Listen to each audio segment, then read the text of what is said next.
একজন স্ত্রীর চাহিদা তখনই বেড়ে যায় যখন স্বামীর সাথে তার দূরত্ব বেড়ে যায়। তখন সে গহনা, শাড়ি, দামি জিনিস এসবের প্রতি ভালো লাগা খুঁজে পায়। স্ত্রী হলো মাটির মতো আর ভালোবাসা হলো জল। আপনি দুটোকে একসাথে মিশিয়ে ইচ্ছে মতো আকৃতি দিতে পারবেন। আপনার স্ত্রী কখনোই আপনার কাছে লক্ষ টাকা দামের জিনিস চাইবে না যদি আপনি মাঝে মধ্যে স্ত্রীকে নিয়ে রাস্তার পাশে 30 টাকা দামের ফুচকা খান। আপনার স্ত্রী কখনোই আপনাকে বলবে না আমাকে দামি গাড়ি কিনে দাও যদি আপনি মাঝে মধ্যে স্ত্রীকে নিয়ে হুটখোলা রিকশায় এই শহরটা একটু ঘুরে বেড়ান। পুরো সংসারে কাজ করার পরেও আপনার স্ত্রী বলবে না আমার কষ্ট হচ্ছে যদি আপনি আপনার স্ত্রীকে ভালোবেসে কপালে একটা চুমু খান আর কাজে একটু হাত বাড়ান এবং বলেন সারাদিন অনেক করেছো।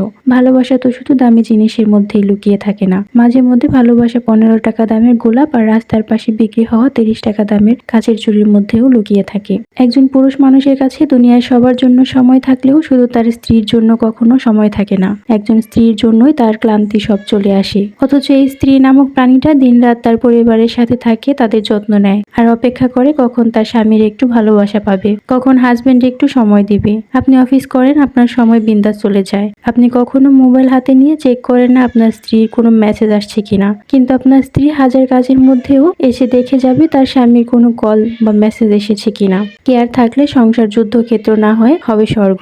তাই নিজের স্ত্রীকে উত্তম ভালোবাসাটা দিন।